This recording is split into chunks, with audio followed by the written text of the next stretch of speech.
I'm Andrée Semler. I am a gallerist I'm based in Hamburg and Beirut.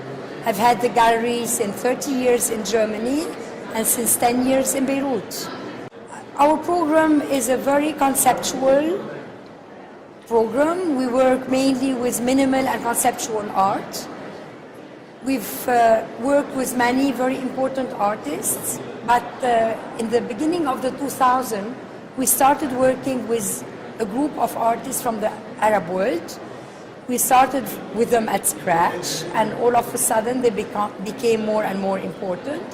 These artists are very involved in humankind's question, territory questions, because this is normal when you were born in the area of the world where problems are all over. So you start working about the political problems that surround you because you grow up with them. And most of our artists are working with very conceptual means, very minimal means. I don't like when art becomes like textury, that means like a pamphlet. They're rather subtle when they talk about politics or about countries, borders, and they use very minimal medias to make the work. As here, with the work by Rayyan Tabet, who is a very young artist from the gallery. He was to flee with his father and mother from the war, and they were planning to leave the country with a boat, but then the father noticed that it is too dangerous. Years later, he finds back the boat, uses the oars to make this piece of art. We started working with some artists from the Arab world in the early 2000s, and I used to go to Lebanon and travel the Middle East and wouldn't find appropriate spaces for art.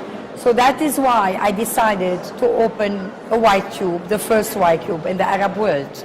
And the gallery is a very big space. It's 1,400 square meters big, and it is located in a former factory, steel factory, and it allows each artist to make serious exhibitions of institutional quality. When we started, there was no local art market, but now there are many collectors from Lebanon and from the Arab world who started collecting. And they may be based elsewhere, but they travel, they come back. They come to Beirut, visit the gallery, and you don't really nowadays sell the work in the city you are in. You sell the work all over the world. People contact you, people come, people visit the work. So it is not so important where you are, if we were to talk economically. But it's very important to make the work we are doing in Beirut. And it has generated lots of energies.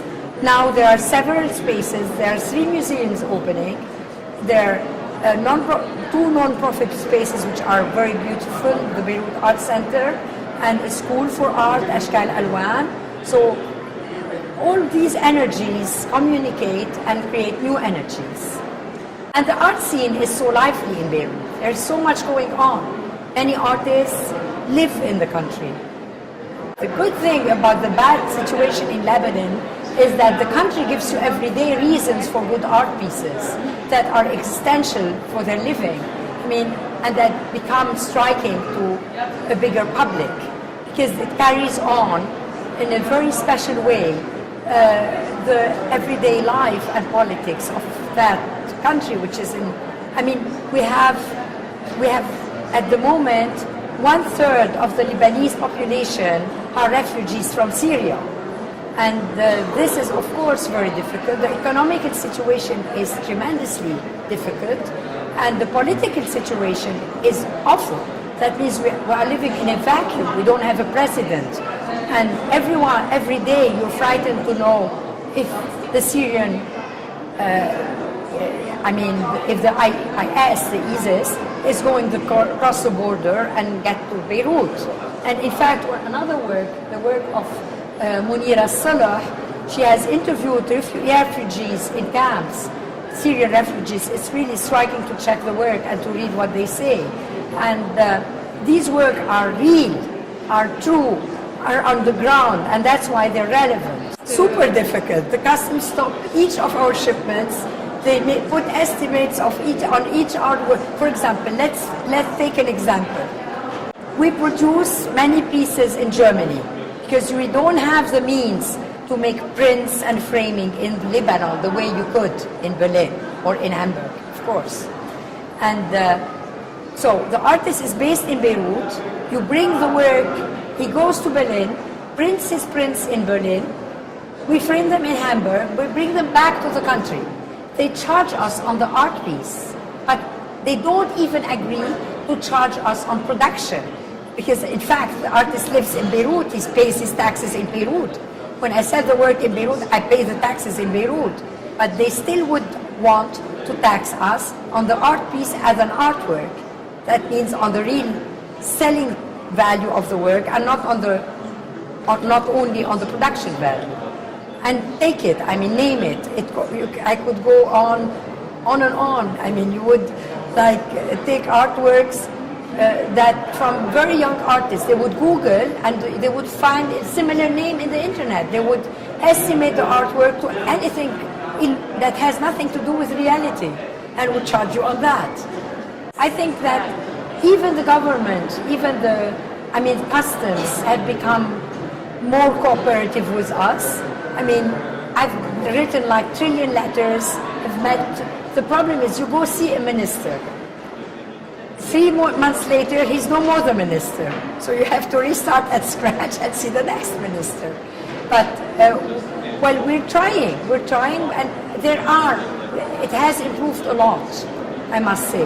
Now, we have ways to work, and our last show went very well, although it's a very ambitious show. It has works by Marcel Boters, by Richard Archwager, and by the gallery artists, of course, but we have also expensive, very, very good, very important works in the anniversary show, and Patrick Poirier, Finlay, and we managed to bring them in without too much trouble, and we bring them out again, I hope, without trouble. First, I travel a lot. Second, I meet lots of curators. I introduce the work of the artist. And third, the artists are amazing, so you cannot do without them. And the quality of the art convinces the curators. The work of Wael Shawi showing at PS1 is breathtaking. Many have really posted that it's the best show they've seen in years. And Walid Rad will have a solo show at MoMA in October. And the world has become very small. I mean, people are all over, all of us travel all over, and I think that the art coming from our part of the world, from the Arab world, has become a necessity because all of us question the reasons for the political situation nowadays. And artists give in a very thought-of way, stepping back from daily politics, answers to problems. When you look at the work of Wael Shawi, of the Crusades seen from the Arabic point of view, the Crusades become contemporary. When you look at the figures, you don't know if they are from 2,000 years before or in 2,000 years in the future, but somehow they're very, very actual. The story is actual. It could be in the current news, but in a very different way. For this reason, it has a universal quality to it. And this is why it becomes interesting to an American public, and it becomes interesting to an American curator.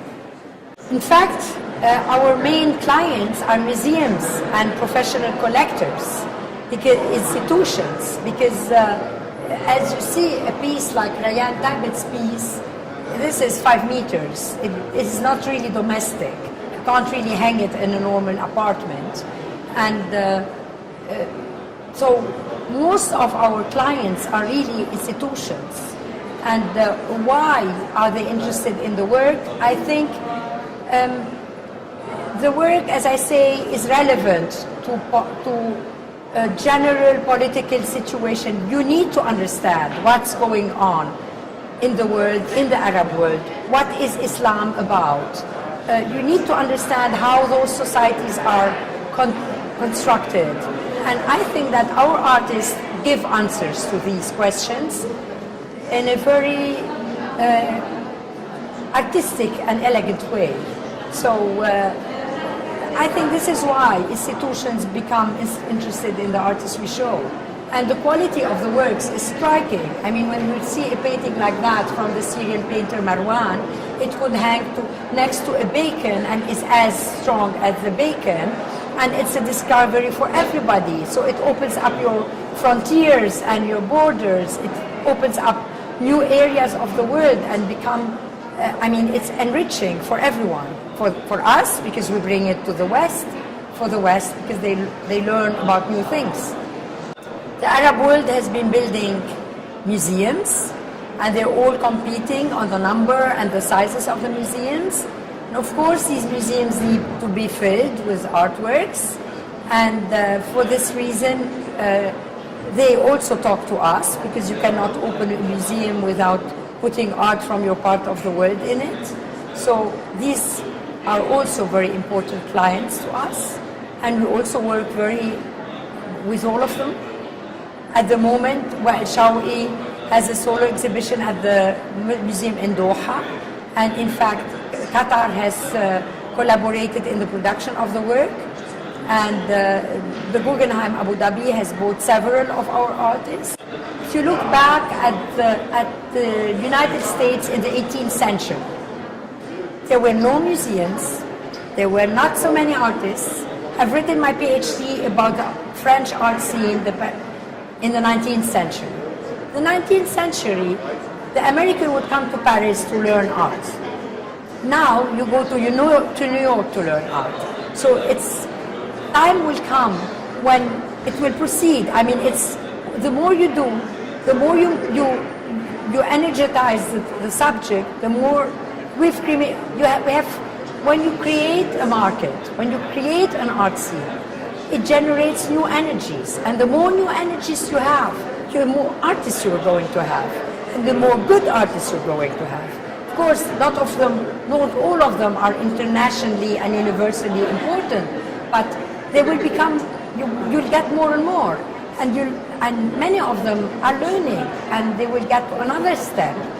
And if you give all of that time, I'm sure that in 50 years or 100 years, you're going to have they give it lots of money into this, lots of energy. They're generating really things, and we need to give it time, and I'm really sure that the Arab world can become a new capital for the arts.